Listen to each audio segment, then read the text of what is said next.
السلام علیکم ورحمۃ اللہ وبرکاتہ۔ الحمد للہ رب العالمین والصلاة والسلام علی سید الانبیاء والمرسلین وعلی آلہ واصحابہ اجمعین ومن تبعہم بإحسان الی یوم الدین، اما بعد۔ قال اللہ تبارک وتعالی فی القرآن المجید والفرقان الحمید، اعوذ باللہ من الشیطان الرجیم، بسم اللہ الرحمن الرحیم، انک میت وانہم میتون، وقال تعالی فی مقام آخر، وما جعلنا لبشر من قبلک الخلد، وقال تعالی فی مقام آخر، وما محمد الا رسول قد خلت من قبلہ الرسل، صدق اللہ العظیم۔ قال اللہ تبارک وتعالی فی شأن حبیبہ صلی اللہ علیہ وسلم، ان اللہ وملائکتہ یصلون علی النبی یا ایہا الذین آمنوا صلوا علیہ وسلموا تسلیما، اللہم صل وسلم وزد وبارک علی حبیبک سیدنا ونبینا ومولانا محمد وعلی آلہ واصحابہ اجمعین۔ عزیزان محترم، اس سے قبل آپ حضرات کے سامنے 10 ہجری کے اہم ترین واقعات میں سے حجۃ الوداع اور خطبہ حجۃ الوداع کی تفصیلات کا تذکرہ کیا گیا تھا، اور خطبہ حجۃ الوداع سے مستنبط ہونے والے نکلنے والے جو احکامات ہیں، جو نصیحتیں ہیں، جو اسلامی تعلیمات ہیں، جو حقوق ہیں، ان کا تذکرہ کیا گیا تھا۔ اب رہا 11 ہجری کے اہم ترین واقعات میں سے نبی پاک صلی اللہ علیہ وسلم کا وصال مبارک ہے، یعنی آپ کا اس دنیا سے پردہ فرما جانا ہے۔ مشہور اقوال کے مطابق نبی پاک صلی اللہ علیہ وسلم کا وصال مبارک 11 ہجری 12 ربیع الاول پیر کے دن چاشت کے وقت میں، یعنی ظہر کا وقت شروع ہونے سے پہلے جو وقت ہوتا ہے وہ چاشت کا وقت کہلاتا ہے۔ تو چاشت کے وقت میں رسول پاک صلی اللہ علیہ وسلم کا وصال مبارک ہوا، اور جس بیماری میں آپ کا وصال ہوا، وفات ہوئی، اس بیماری کا آغاز 29 صفر اور چہارشنبے کے دن سے اس بیماری کا آغاز ہوا، یعنی آخری چہارشنبے سے سرکار دو عالم صلی اللہ علیہ وسلم کی اس بیماری کا آغاز ہوا جس میں آپ نے وفات پائی، جس میں آپ کا انتقال ہوا، اور یہ بیماری تقریباً 13 سے 14 دن رہی۔ اب وہ بیماری کا آغاز اور اس کا سبب کیا ہے، اس کے حوالے سے تفصیلات یہ بیان کی جاتی ہیں، سیرت نگار حضرات نے بیان کی ہے احادیث مبارکہ میں۔ تو کہ سرکار دو عالم صلی اللہ علیہ وسلم کی جو بیماری تھی وہ تھا سر میں شدید تکلیف، اور اس تکلیف کی وجہ سے ایک تیز ترین بخار، یہ بیماری تھی سرکار کی۔ اور اس کا آغاز، اس کی وجہ روایتوں میں یہ بھی بتائی جاتی ہے کہ 7 ہجری میں خیبر کے موقع پر، فتح خیبر کے موقع پر ایک یہودی عورت نے آپ کو زہر دیا تھا، جس کی وجہ سے آپ کے ساتھ جو صحابی تھے وہ شہید ہو گئے، لیکن سرکار دو عالم صلی اللہ علیہ وسلم کو اطلاع مل گئی کہ یہ اس میں زہر ہے، لیکن کچھ حصہ آپ نے تناول فرما لیا تھا، تو اسی کا اثر تھا یہ سرکار دو عالم صلی اللہ علیہ وسلم کی ایک روایت سے اس کی بات مجھے ملتی ہے۔ تو یہ بخار اور درد سر کا ایک سبب یہ تھا۔ اور اس کا آغاز کیسے ہوا؟ آغاز کے تعلق سے 2 روایتیں ملتی ہیں۔ ایک روایت تو یہ ملتی ہے کہ ایک صحابی رسول کا انتقال ہو گیا تھا، تو سرکار دو عالم صلی اللہ علیہ وسلم ان کے جنازے میں تشریف لے گئے، واپسی پر طبیعت میں تبدیلی پیدا ہو گئی، درد سر شروع ہو گیا، اور اتنا شدید درد سر میں ہونے لگا جس کی وجہ سے بخار چڑھ گیا، اور آپ کا جسم مبارک بخار سے تپ رہا تھا۔ یہ ایک وجہ بتلائی گئی۔ اور دوسری وجہ ایک یہ بھی بتلائی گئی بیماری کے آغاز کی کہ سرکار دو عالم صلی اللہ علیہ وسلم 29 صفر کی شب کو آپ نے اپنے غلام ابو مویہبہ کو بیدار کیا، جگایا، اور فرمایا کہ مجھے حکم ہوا ہے کہ جنت البقیع کو جاؤں اور وہاں کے صحابہ کے لیے، اس میں موجود صحابہ کے لیے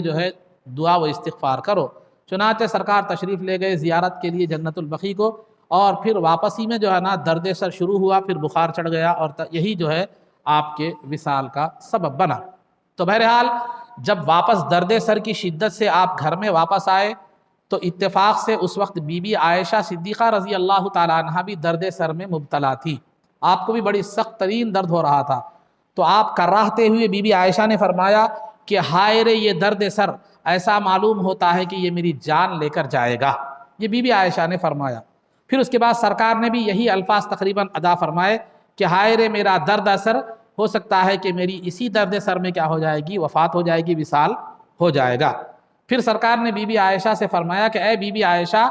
تمہارا درد سر بھی اتنا شدید ہے کہ تمہیں اس درد سر کی وجہ سے اپنی وفات کا اندیشہ ہے، میرا درد سر بھی اتنا شدید ہے کہ یہی درد سر جو ہے نا مجھے میری وفات کا سبب بنے گا۔ فکر مت کرو، اگر مجھ سے پہلے تمہارا انتقال ہو جائے گا تو تمہاری تجہیز و تکفین کا انتظام میں ہی کروں گا، نماز جنازہ پڑھاؤں گا اور تمہارے لیے دعا و استغفار کروں گا، تم فکر جو ہے نا مت کرو۔ سرکار نے یہ عذراہ محبت بی بی عائشہ سے فرمایا، جیسا کہ ایک شوہر، ہم جیسے شوہر بیوی کو ستانے کے لیے کچھ جو ہے نا یہ جو ہے نا اس طرح ایک عذراہ محبت یہ گفتگو کرتے ہیں، تو بی بی عائشہ نے بھی جو ہے نا ایک عذراہ محبت، ایک شوہر سے بیوی سے جو لاڑ و پیار ہوتا ہے اس انداز میں بی بی عائشہ نے فرمایا آپ تو یہی چاہتے ہیں نا کہ میں جلد سے جلد انتقال کر جاؤں، پھر آپ کوئی دوسری شادی کر کے میرے گھر میں کوئی دوسری عورت کو، دوسری خاتون کو کیا کرے، لے کر آیا۔ آپ تو یہی چاہتے ہیں کہ میں جلد سے جلد انتقال کر جاؤں اور دوسری خاتون کو آپ نکاح کر کے لائے۔ تو بی بی عائشہ نے یہ ناز بردارانہ انداز اس کو کہتے ہیں، لاڑ و پیار کا انداز جو شوہر سے بیوی کا ہوتا ہے، اس انداز میں بی بی عائشہ نے جو ہے نا سرکار کو جواب دیا۔ تو سرکار نے جواب سن کر فرمایا یہ خاتون تو یہ بھولی بھالی مومنہ ہے، اسے نہیں معلوم کہ اس سے پہلے میں اس دنیا سے جانے والا ہوں۔ سرکار نے بی بی عائشہ کا یہ جواب سن کر فرمایا اس خاتون کو نہیں معلوم، یہ بڑی بھولی بھالی ہے کہ جو ہے نا اسے نہیں معلوم کہ اس درد سر میں اس دنیا سے جانے والی وہ نہیں ہے بلکہ میں اس دنیا سے جانے والا ہوں۔ اس کے بعد بیماری کے زمانے میں سرکار دو عالم صلی اللہ علیہ وسلم نے بی بی فاطمہ رضی اللہ تعالی عنہ کو بلایا اور بلا کر جو ہے نا کان میں کچھ ارشاد فرمایا، تو بی بی فاطمہ رضی اللہ تعالی عنہ جو ہے نا رونے لگی، بی بی فاطمہ رضی اللہ تعالی عنہ رونے لگی۔ تو پھر سرکار دو عالم صلی اللہ علیہ وسلم نے جو ہے نا پھر دوبارہ بی بی فاطمہ رضی اللہ تعالی عنہ سے کو بلایا، بلا کر کان میں کچھ فرمایا، تو بی بی فاطمہ رضی اللہ تعالی عنہ ہنسنے لگی، خوش ہونے لگی۔ تو بی بی عائشہ نے پوچھا کہ سرکار نے آپ سے کان میں کیا فرمایا ہے؟ تو بی بی فاطمہ نے کہا کہ یہ امانت ہے، میں نہیں بتا سکتی۔ جب سرکار کا وصال ہو گیا تو بی بی عائشہ نے اپنے حق کا واسطہ دے کر کہا کہ میرا تم پر جو حق ہے ایک والدہ ہونے کی حیثیت سے، میرا تم پر جو حق ہے اس کا واسطہ دے کر کہتی ہوں کہ بتلاؤ سرکار نے اپنی حیات میں تم سے کیا فرمایا تھا؟ تو بی بی فاطمہ رضی اللہ تعالیٰ عنہ نے فرمایا کہ سرکار نے پہلی مرتبہ مجھے بلا کر فرمایا کہ اس بیماری میں میں انتقال کرنے والا ہوں، میں اس دنیا سے چلا جانے والا ہوں۔ تو میں اس کو سن کر مجھے غم ہوا اور شدت غم کی وجہ سے میں رونے لگی، لیکن دوبارہ سرکار نے بلا کر کہا کہ میرے گھر والوں میں سب سے پہلے مجھ سے ملنے والی تم ہی ہو، تو لہذا یہ جو ہے نا اس کے بعد میں خوش ہونے لگی۔ چنانچہ تاریخ شاہد ہے کہ سرکار کے وصال کے تقریباً 6 مہینے بعد رمضان کے مہینے میں بی بی فاطمہ رضی اللہ تعالیٰ عنہ کا وصال ہوا۔ آپ کے اہل بیت میں سب سے پہلے سرکار کے وصال کے بعد سرکار سے ملنے والی، وفات پانے والی خاتون جنت بی بی فاطمہ رضی اللہ تعالیٰ عنہا ہیں۔ اس سے بڑھ کر علم غیب کی دلیل اور کیا چاہیے؟ تو بہرحال عزیزان محترم، ایک روایت میں یہ بھی ہے کہ دوسری مرتبہ سرکار دو عالم صلی اللہ علیہ وسلم نے یہ بھی فرمایا کہ تم جنت کے عورتوں کی سردار ہو۔ ممکن نہیں کہ دو بھی صاحب باتیں سرکار نے فرمائی ہو، کہ جو ممکن ہے کہ دو بھی فرمایا ہو کہ میرے اہل بیت میں سب سے پہلے تم مجھ سے ملنے والی ہو اور جنتی عورتوں کی تم جو ہے نا سردار ہو۔ تو بہرحال عزیزان محترم، تو چہارشنبہ، سفر کے آخری چہارشنبے کو بیماری کا آغاز ہوا، لیکن اس کے باوجود سرکار دو عالم صلی اللہ علیہ وسلم امامت کے فرائض انجام دیتے رہے، نمازوں میں تشریف لاتے رہے اس سخت بخار اور درد سر کے باوجود، اور نمازوں کی فرائض انجام جو ہے نا دیتے رہے، اور ازواج مطہرات یعنی اپنی بیویوں کے باریاں بھی مکمل کرتے رہے۔ باریوں کا مطلب یہ ہے کہ اگر کسی آدمی کی ایک سے زائد بیویاں ہیں تو شریعت اس آدمی پر واجب قرار دیتی ہے کہ وہ ان کے پاس رہنے کے لیے دن کیا کرے، مقرر کرے، باری مقرر کرے کہ میں ایک دن آپ کے پاس رہوں گا یا ایک دن آپ کے پاس، یا جیسا بھی ان کے اتفاق سے، رائے سے یہ باری مقرر کرنا ہر عورت کے لیے ایک ایک دن یا جیسا بھی وہ منتخب کرے، یہ باریاں مقرر کرنا یہ آدمی پر واجب ہے، یہ مسلمان پر کیا ہے؟ واجب ہے۔ بیوی کے حقوق میں سے یہ بات کیا ہوتی ہے؟ آتی ہے۔ لیکن سرکار دو عالم صلی اللہ علیہ وسلم پر یہ باریاں واجب نہیں تھی، لیکن سرکار نے اپنے ازراہ کرم، ازراہ ہمدردی، آپ نے ازواج مطہرات کے لیے باریاں مقرر فرمائی تھی، اور اس کا اہتمام ویسے ہی فرمایا کرتے تھے جیسے آپ پر واجب ہے، لیکن آپ پر واجب وہ نہیں تھا۔ تو اس وقت جو ہے نا، اس کے بعد بیماری میں سرکار برابر باریوں کو انجام دیتے رہے۔ جمعرات کو بیماری کے چہارشنبے کو بیماری کا آغاز ہوا، چہارشنبہ، جمعرات، جمعہ، ہفتہ، اتوار چلا گیا، پیر کے دن بیماری میں شدت ہو گئی، جو حضرت میمونہ رضی اللہ تعالی عنہا کی باری کا دن تھا، پیر کے دن۔ تو سرکار دو عالم صلی اللہ علیہ وسلم نے تمام ازواج مطہرات کو جو ہے نا جمع فرمایا اور اپنا ارادے کا اظہار فرمایا کہ میں جو ہے نا میں بی بی عائشہ کے جو ہے نا حجرے میں میں رہنا چاہتا ہوں، تم کیا کہتی ہو؟ تو تمام ازواج مطہرات نے بخوشی خوشی کے ساتھ اپنے حق سے دستبرداری اختیار کرتے ہوئے بی بی عائشہ کے کمرے میں، حجرے میں جو ہے نا رہنے کی سرکار کو رہنے کا رضامندی کا اظہار فرمایا۔ تو پیر کے دن سرکار دو عالم صلی اللہ علیہ وسلم جو ہے بی بی عائشہ رضی اللہ تعالی عنہ کے حجرے مبارکہ میں جو ہے منتقل ہو گئے، جہاں آج بھی آپ آرام فرما ہیں۔ آج جو سرکار کا مزار اقدس ہے وہ بی بی عائشہ رضی اللہ تعالی عنہ کا ہی حجرے مبارکہ ہے۔ تو اس پیر کو آپ ان کے حجرے میں تشریف لے گئے، پھر آنے والے پیر کو سرکار دو عالم صلی اللہ علیہ وسلم کا وصال اقدس ہوا۔ تو اس گویا آپ کی حیات مبارکہ کا آخری ہفتہ بی بی عائشہ کو تیمارداری اور خدمت کا موقع ملا، بی بی عائشہ رضی اللہ تعالی عنہ کو۔ تو بہرحال یہ پیر کے دن آپ منتقل ہوئے، اس کے بعد جو ہے نا پیر منگل چہارشنبہ گزر گیا، یہ امامت برابر آپ لے جاتے رہے، امامت کے لیے تشریف لے جاتے رہے، اور جمعرات کے دن جو ہے سرکار دو عالم صلی اللہ علیہ وسلم نے کہ حجرہ مبارکہ میں ظہر سے پہلے حجرہ مبارکہ میں جو ہے نا سرکار دو عالم صلی اللہ علیہ وسلم کے حجرہ مبارکہ میں کچھ صحابہ موجود تھے، کچھ صحابہ جو ہے نا موجود تھے، اور اس کے بعد جو ہے سرکار دو عالم عمر رضی اللہ تعالیٰ عنہ بھی اس میں موجود تھے۔ تو سرکار دو عالم صلی اللہ علیہ وسلم نے فرمایا کہ ایک قلم اور جو ہے نا کاغذ لاؤ تاکہ میں جو ہے نا کچھ وصیت کروں۔ اس واقعے کو تاریخ اسلام میں واقعہ قرطاس کہا جاتا ہے،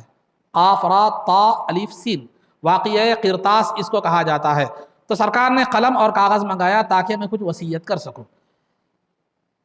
تو جو ہے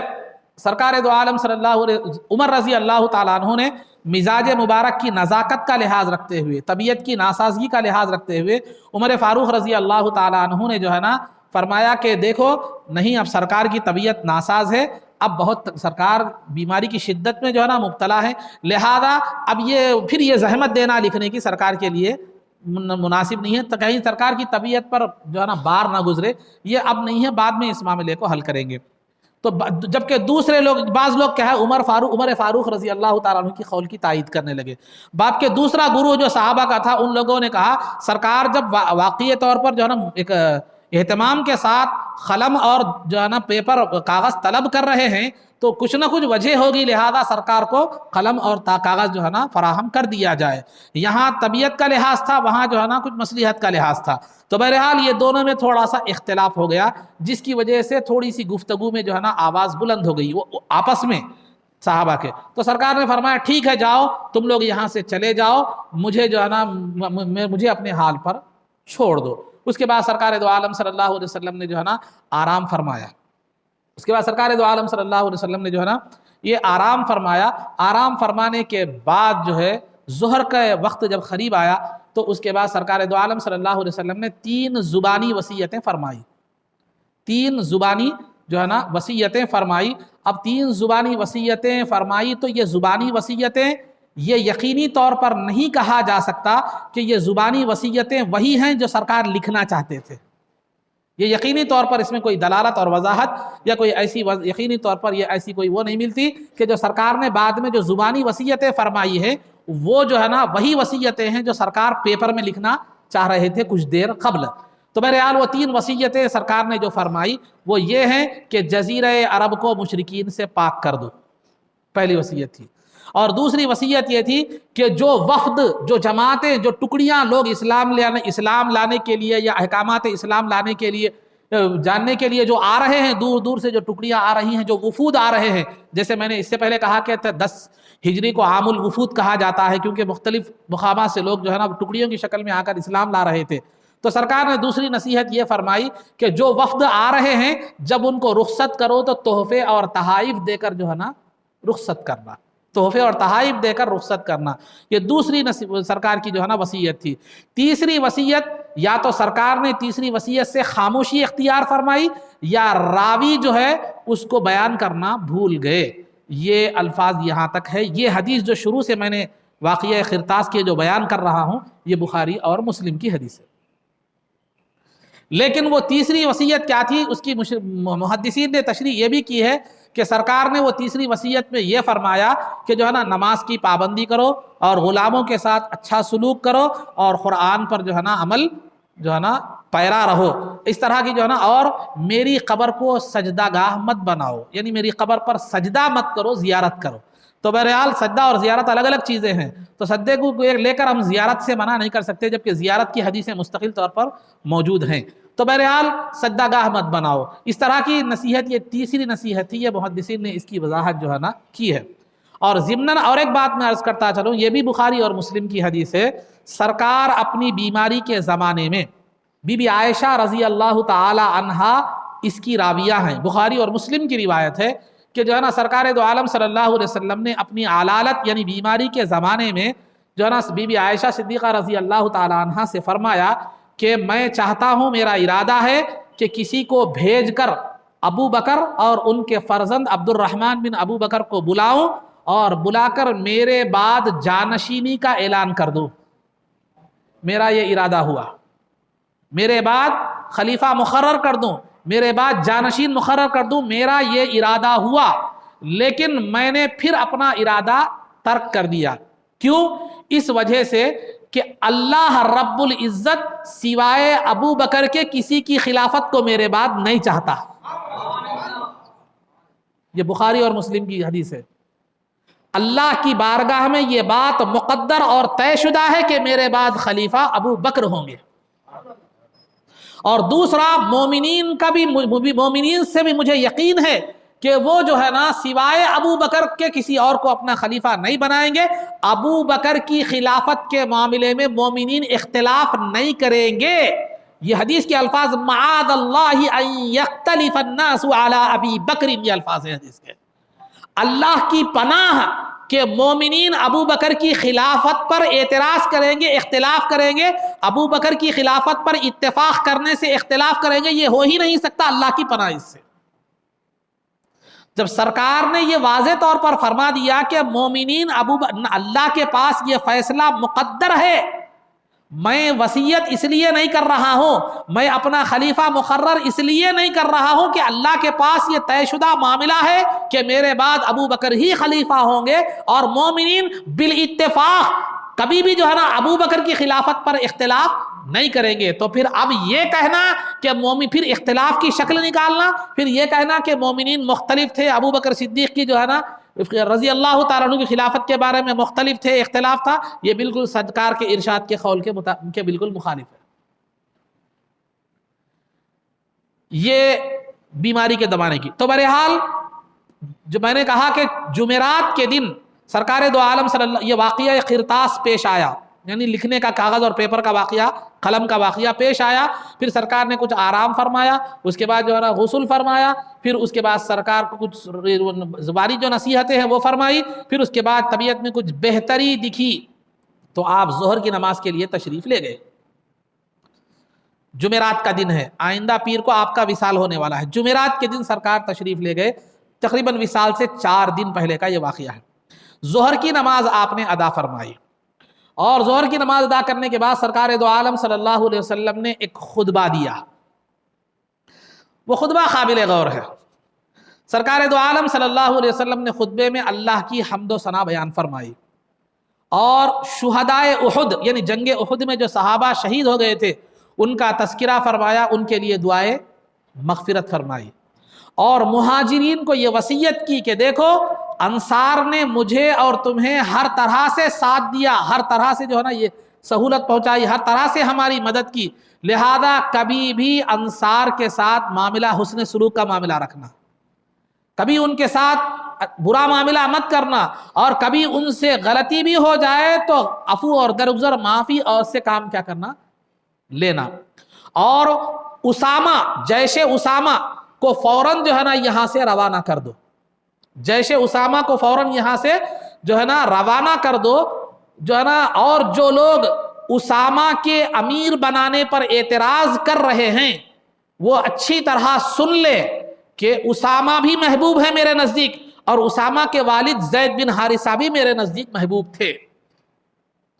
تو اس کے تعلق سے تھوڑی وضاحت میں آپ کے سامنے کرتا چلوں۔ آپ کو اس سے قبل میں نے بتلایا ہے کہ جنگ موتہ میں، جنگ موتہ کے مقام پر ایک جنگ ہوئی تھی، غزوہ موتہ، جس میں 3000 مسلمانوں کے مقابلے میں 2 لاکھ رومی تھے، اور جس کے امیر کون تھے؟ زید بن حارثہ رضی اللہ تعالیٰ عنہ تھے۔ تو اب سرکار کے وصال سے 4 دن پہلے سرکار نے جس لشکر کو روانہ فرمایا، جس کو جیش اسامہ کہا جاتا ہے، اسامہ کا لشکر، اس لشکر میں ابو بکر صدیق رضی اللہ تعالیٰ عنہ بھی موجود تھے، اور جو ہے نا عمر رضی اللہ تعالیٰ عنہ بھی موجود تھے، عبیدہ بن جراح رضی اللہ تعالیٰ عنہ بھی موجود تھے، بڑے بڑے جلیل القدر عمر رسیدہ صحابہ اس لشکر میں تھے، لیکن اس کا امیر سرکار دو عالم صلی اللہ علیہ وسلم نے اسامہ کو بنایا تھا، جو زید رضی اللہ تعالیٰ عنہ کے بیٹے تھے، جو جنگ موتہ کے امیر تھے، لشکر کے امیر تھے۔ یہ اسامہ صرف 20 سال کے تھے، بڑے بڑے صحابہ ان کے ماتحت تھے لشکر میں۔ تو بعض منافقین جو بظاہر مسلمان تھے، دل میں کفر رکھنے والے تھے، تو بعض منافقین نے جو ہے نا یہ اعتراض کیا کہ جو ہے نا بڑے بڑے تجربے کار صحابہ کے ہوتے ہوئے اسامہ کو کیوں جو ہے نا امیر بنایا گیا؟ تو اس کی تردید کرتے ہوئے سرکار نے فرمایا کہ اسامہ سے بھی میں محبت کرتا ہوں، اسامہ کے والد سے بھی میں نے محبت کرتا ہوں۔ جس طرح تم اسامہ کی امارت اور امیر ہونے کے بارے میں اختلاف کر رہے ہو، اسی طرح ان کے والد کو امیر بنانے کے موقع پر بھی تم نے کیا کیا تھا؟ اختلاف کیا تھا۔ تو جیش اسامہ کو روانہ کرنے کا سرکار نے حکم دیا۔ اس کے بعد جیش اسامہ جو ہے نا روانہ ہوا، اور مدینے سے 1 کوس کی دوری پر مقام جرف میں جمع ہونے کا تمام جو ہے نا فوجیوں کو اور مجاہدین کو حکم دیا گیا۔ پھر سرکار نے اسی خطبے میں جیش اسامہ کو روانہ کرنے کا حکم عنایت کرنے کے بعد ابو بکر صدیق رضی اللہ تعالیٰ عنہ کے فضائل بیان فرمائے۔ ابو بکر صدیق رضی اللہ تعالیٰ عنہ کے جو ہے نا فضائل بیان فرمائے، کہا کہ دیکھو ابو بکر نے ہر طرح سے محبت، مودت، بھائی چارگی، صحبت، رفاقت، سنگت، مال، ہر اعتبار سے ابو بکر نے جو ہے نا میرا جو ہے نا ساتھ دیا ہے۔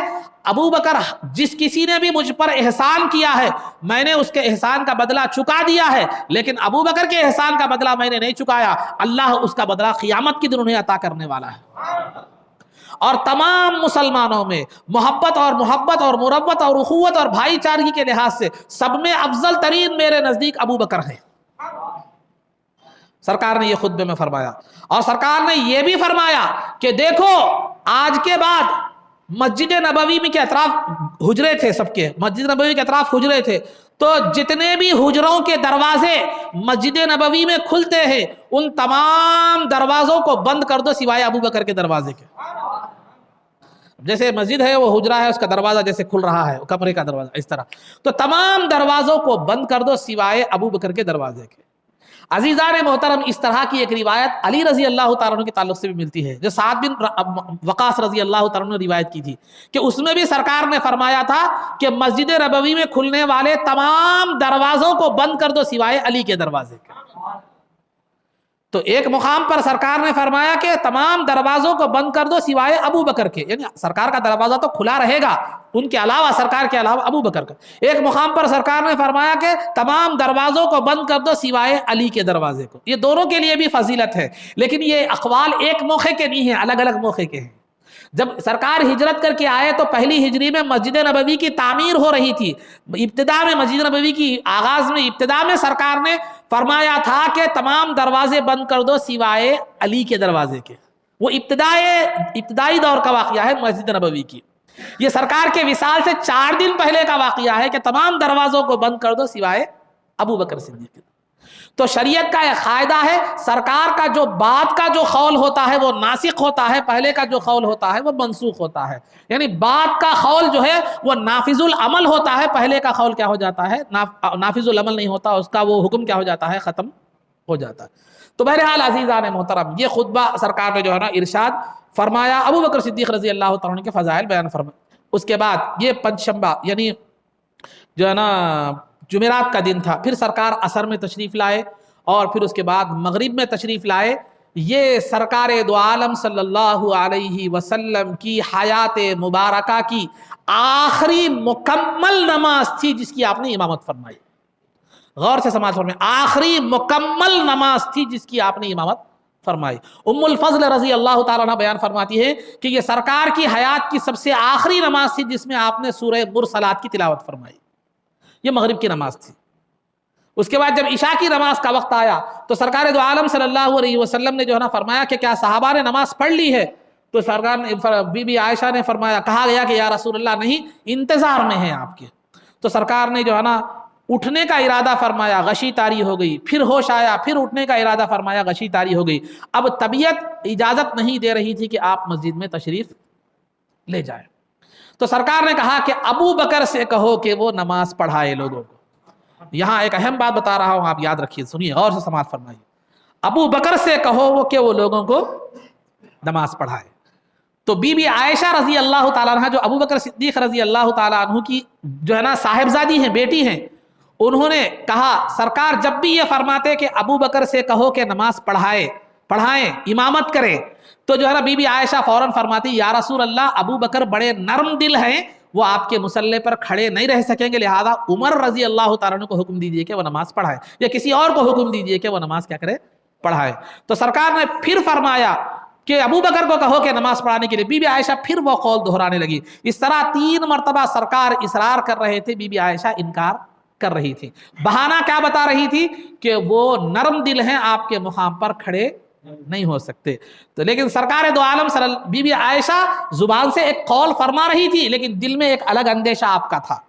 ایک والد کی فکر دامنگیر تھی. وہ کیا اندیشہ تھا وہ آگے میں بتلاؤں گا. سرکار زبان کی بات کو بھی جانتے ہیں، دل کی کیفیت کو بھی جانتے ہیں. تو سرکار نے تیسری مرتبہ بھی بی بی عائشہ نے کہا کہ یا رسول اللہ وہ بڑے نرم دل ہیں، آپ کے مقام پر کھڑے نہیں ہو سکتے. تو سرکار تھوڑا سا ناراض ہو گئے اور فرمایا تم وہی عورتیں ہو جو یوسف علیہ السلام کے ساتھ بھی تم نے جو ہے نا ایک ایسا معاملہ کیا تھا. تو انتن صواحبات یوسف، تم جو ہے نا یوسف علیہ السلام کی عورتوں کی طرح جو ہے نا عورتیں ہو، ہمیشہ دل میں زبان پہ کچھ رکھتی ہو اور دل میں کچھ رکھتی ہو.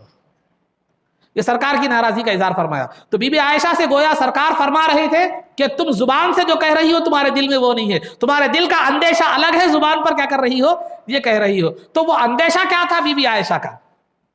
وہ بی بی عائشہ کا اندیشہ کیا تھا؟ کیونکہ مصلی مصطفیٰ پر ٹھہرنا دنیا کا سب میں عظیم ترین مرتبہ ہے. امامت سرکار کی زندگی میں سرکار کے مصلی پر کھڑے رہنا اس سے بڑا مرتبہ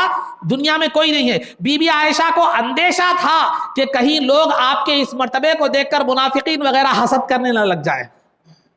کیونکہ ایک روایت میں نے ابھی پہلے بتائی ہے کہ اللہ اور مسلمان کبھی بھی ابو بکر ہی کو اپنا پہلا خلیفہ میرے بعد منتخب کریں گے. سرکار نے بی بی عائشہ ہی سے ہی فرمایا تھا. تو بی بی عائشہ کو معلوم تھا کہ میرے سرکار کے بعد میرے والد ہی خلیفہ بننے والے ہیں، لیکن زندگی میں جو ہے نا زندگی میں کھڑے ہو کر غیر ضروری حاسدوں کی حسد کا ذریعہ کیوں بنے، یہ اندیشہ بی بی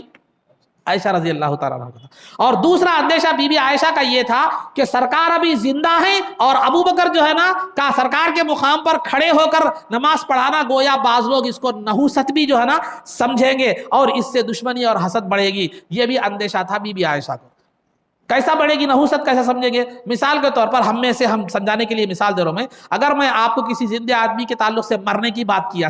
مثلا اگر آپ مر گئے تو کیا ہوگا؟ بولے تو ارے میاں کیوں منحوس زبان نکال رہا ہے، ابھی تو میں زندہ ہوں، ابھی کیوں کالی زبان نکال رہا ہے، میرے مرنے کی بات کیوں کر رہا ہے؟ تو لہذا زندگی میں موت کی بات کرنا جس طرح نحوست سمجھا جاتا ہے اسی ہمارے پاس، اسی طرح بی بی عائشہ کو اندیشہ تھا کہ سرکار کی حیات میں ابو بکر کا امامت کرنا یہ نحوست کہیں لوگ سمجھ نہ بیٹھیں.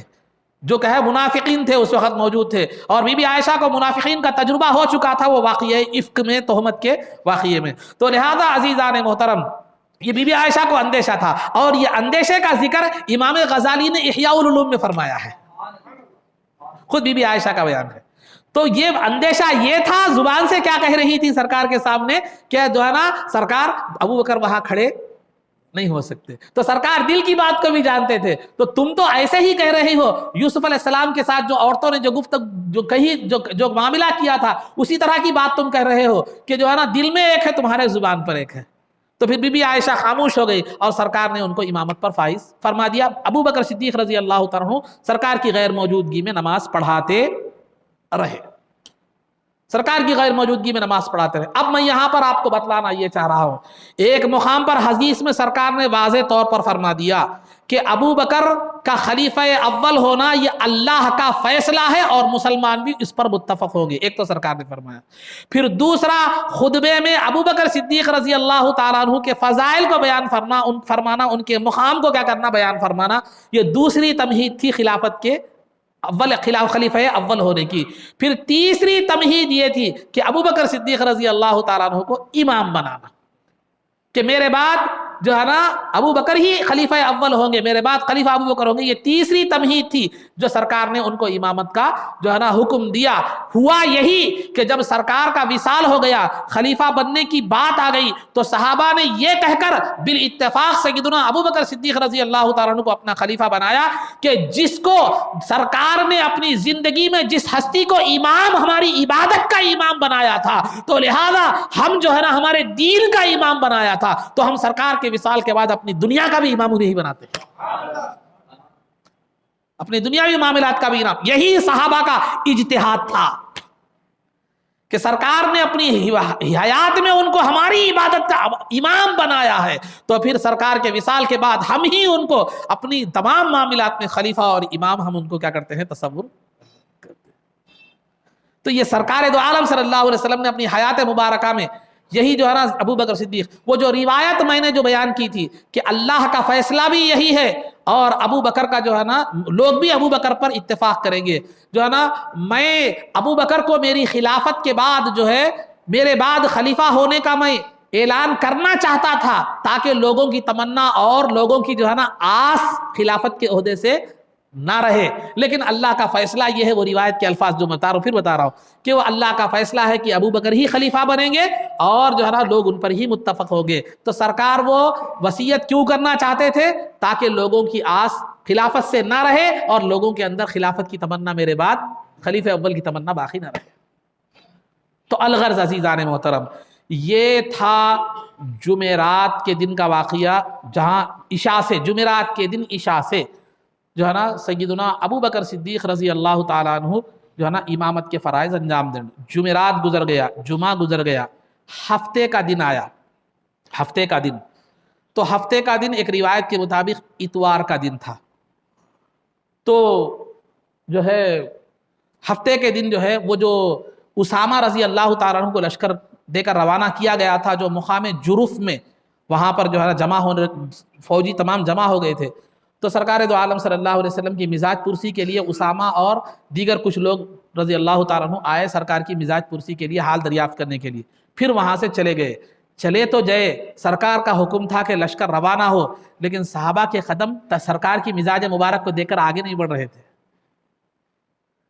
کہ ادھر سرکار کی کیفیت ایسی ہے، حالت ایسی ہے، ہم کیسے جائیں، طبیعت آگے نہیں بڑھ رہی تھی۔ بہرحال اتوار کا ہفتے کا دن یا اتوار کا دن، دونوں میں سے روایتوں میں اختلاف ہے، ظہر کا وقت آیا تو سرکار دو عالم صلی اللہ علیہ وسلم ابو بکر صدیق رضی اللہ تعالیٰ عنہ نے ظہر کی نماز شروع کر دی اور امامت شروع کر دی۔ تو سرکار دو عالم صلی اللہ علیہ وسلم نے طبیعت میں کچھ بہتری محسوس فرمائی تو عباس اور علی رضی اللہ تعالیٰ عنہما کا سہارا لے کر سرکار مسجد میں تشریف لائے۔ جب سرکار تشریف لائے تو ابو بکر پیچھے ہٹنے لگے، تو سرکار دو عالم صلی اللہ علیہ وسلم نے اشارہ فرما دیا اور سرکار آ کر ابو بکر صدیق رضی اللہ تعالیٰ عنہ کے جو ہے نا بازو میں، پہلو میں بیٹھ گئے۔ جب تک ابو بکر صدیق رضی اللہ تعالیٰ عنہ کچھ نماز کی امامت فرما چکے تھے، کچھ رکعتیں ہو چکی تھی، اس کے بعد وہاں سے جہاں سے سرکار تشریف لائے وہاں سے سرکار امامت فرمانے لگے اور ابو بکر مکبر کا کام انجام دینے لگے۔ یعنی مکبر کا کام مطلب جیسے آپ امام صاحب، کبھی کرنٹ وغیرہ ہمارے پاس چلا جاتا ہے، امام صاحب کی آواز آخر تک سننے میں نہیں آتی تو بیچ میں لوگ اللہ اکبر کہہ کر امام کے جو ہے نا انتقالات تکبیرات کا امام کے منتقل ہونے کا جو ہے نا اعلان کرتے ہیں، اطلاع دیتے ہیں پیچھے والوں، تو وہ اللہ اکبر کہنے والے کو مکبر، تو مکبر ابو بکر کی رضی اللہ تعالیٰ عنہ کی حیثیت ابو مکبر کی رہی، تو لہذا مسلمانوں نے یہ نماز، کچھ نماز ابو بکر کی اقتداء میں ادا فرمائی، کچھ نماز رسول پاک صلی اللہ علیہ وسلم،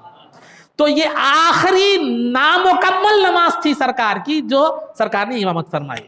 پہلی جو امامت وہ تھی وہ مکمل مغرب کی نماز، جمعرات کے دن مغرب کی نماز مکمل نماز تھی جس کی سرکار نے امامت فرمائی۔ یہ سرکار آخری مکمل نماز وہ تھی، یہ آخری نامکمل نماز بلکہ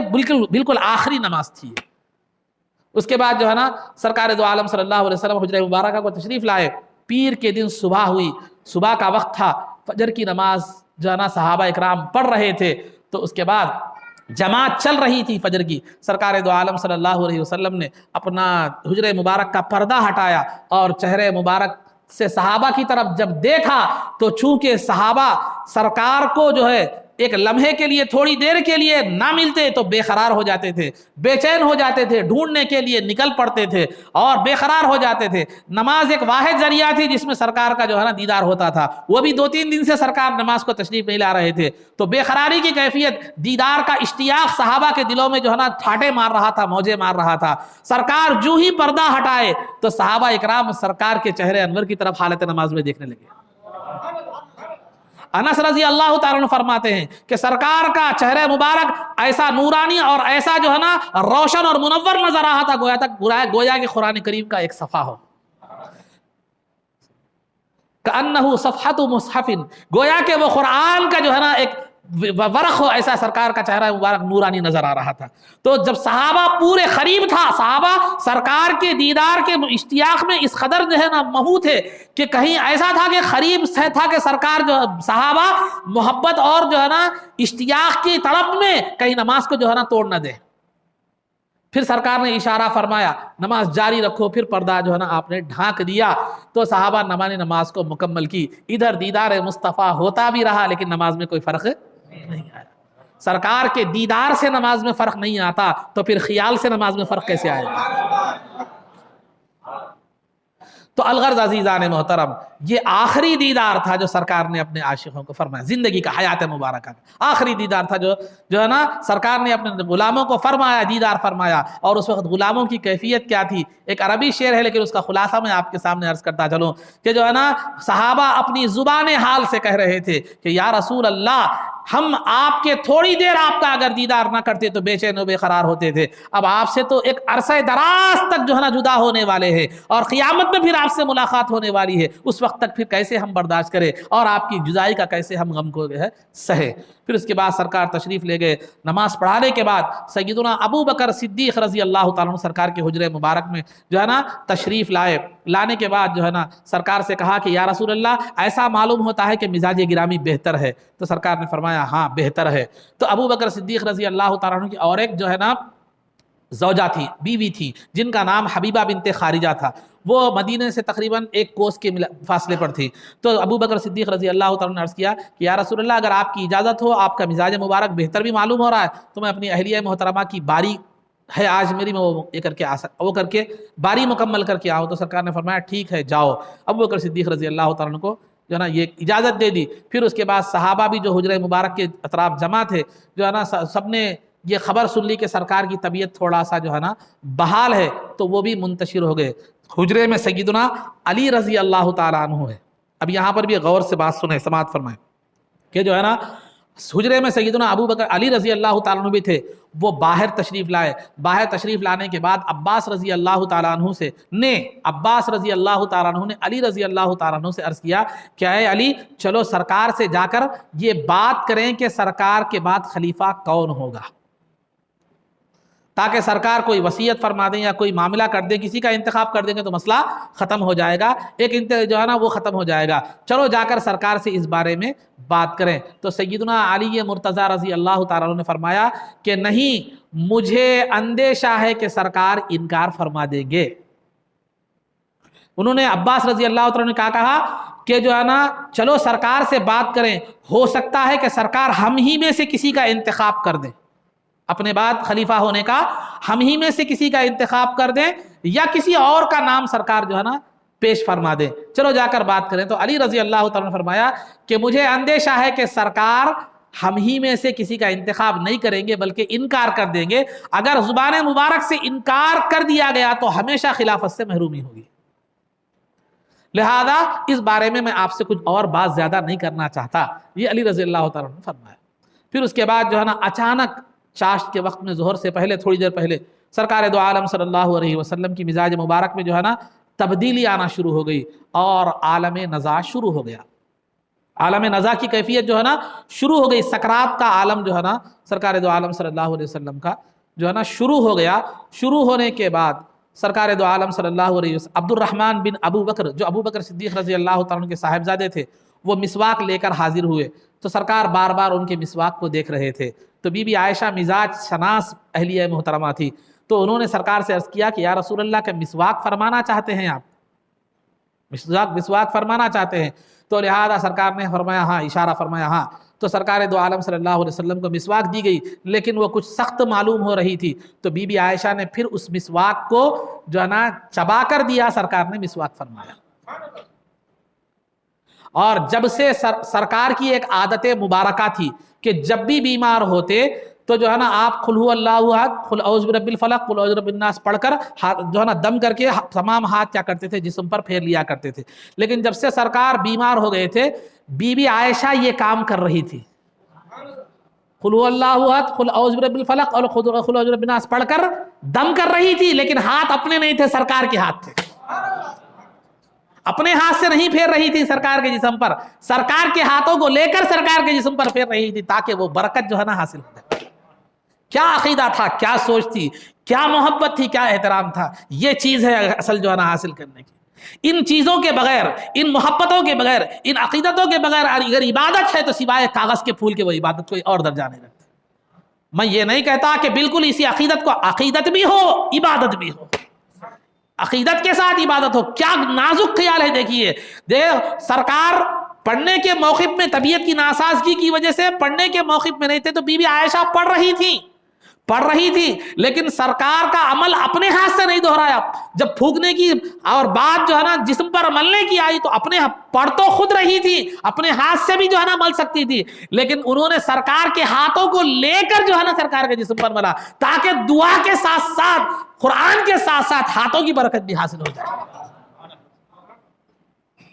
اس سے بڑھ کر خوش عقیدی کی اور کیا مثال ہو سکتی ہے؟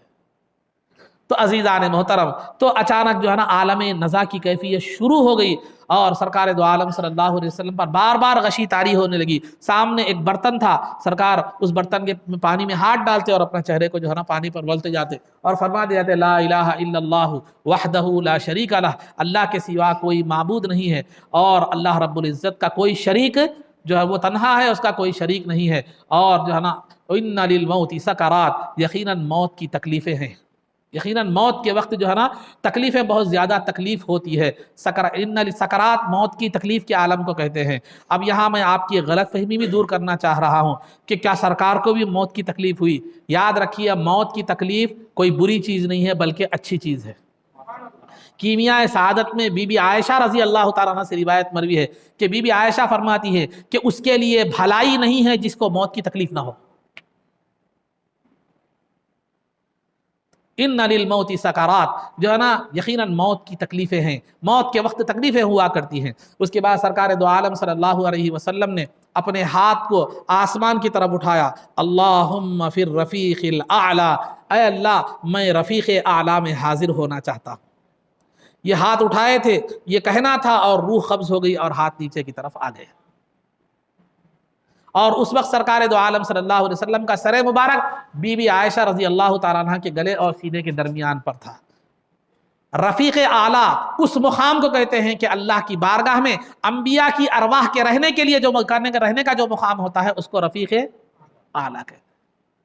سرکار دو عالم صلی اللہ علیہ وسلم کی روح مبارک اس دنیا سے جو ہے نا قبض ہو گئی، اور بی بی عائشہ رضی اللہ تعالیٰ عنہ ہمیشہ بطور تحدیث نعمت کے فرمایا کرتی تھی، بطور تحدیث نعمت کے فرمایا کرتی تھی کہ اللہ تعالیٰ نے مجھے دو نعمتیں عطا فرمائی ہے جو کسی کو عطا نہیں فرمائی۔ ایک تو نعمت یہ کہ سرکار کے آخری وقت میں مسواک کے حوالے سے میرے اور سرکار کے تھوک کو ایک جگہ، لعاب کو ایک جگہ جمع کر دیا، اور دوسری نعمت یہ ہے کہ سرکار کا وصال میرے سینے پر ہوا۔ یہ دو نعمتیں ایسی ہیں کہ یہ خصوصیت کسی کو حاصل نہیں ہے۔ بطور تحدیث نعمت کے بی عائشہ رضی اللہ تعالیٰ عنہ فرمایا کرتی تھی۔ تو عزیزان محترم، 12 ربیع الاول تھی، پیر کا دن تھا، اور چاشت کا وقت یعنی ظہر سے پہلے جو ہے نا سرکار دو عالم صلی اللہ علیہ وسلم اس دنیا سے جو ہے پردہ فرما گئے۔ یہاں تک کہ حالات و کیفیات آپ کے سامنے بیان کی گئی۔ انشاءاللہ کچھ اور چیزیں ہیں باقی، انشاءاللہ آگے جو ہے نا پھر آپ کو غسل مبارک کس نے دیا، پھر آپ کی خبر مبارک کون سی تھی، کس قسم کی تھی، پھر کیا تھا، یہ تمام تفصیلات جو ہے نا آگے، پھر خلافت کا مسئلہ، پھر وغیرہ وغیرہ کچھ مختصر ابتدائی باتیں آپ حضرات کے سامنے آگے عرض کی جائیں گی۔ اللہ رب العزت سے دعا ہے کہ پروردگار عالم سیرت مبارکہ کے بیان میں اگر کچھ کوتاہی ہو جائے تو مولا اپنے فضل و کرم سے سرکار کی رحمت کے طفیل میں معاف فرما۔ اے اللہ ہمارے سیرت مبارکہ کے سننے اور سنانے کو قبول فرما۔ اے اللہ ہمارے سرکار دو عالم صلی اللہ علیہ وسلم کی سیرت پر عمل کرنے کی توفیق عطا فرما، عزت و عافیت کی زندگی دے، اور ایمان پر ہمارا خاتمہ فرما، خبر میں دیدار مصطفیٰ سے بہرور فرما۔ اے اللہ سرکار دو عالم صلی اللہ علیہ وسلم کے قدموں میں ہمارا حشر فرما، آپ کی شفاعت عظمیٰ سے ہم کو بہرور فرما، آپ کے دست مبارک سے جام کوثر پینا نصیب فرما، جنت میں آپ کی غلامی معیت اور رفاقت نصیب فرما۔ صلی اللہ تعالی وسلم علی خیر خلقہ سیدنا محمد و آلہ و صحبہ اجمعین برحمتک یا ارحم الراحمین والحمد للہ رب العالمین۔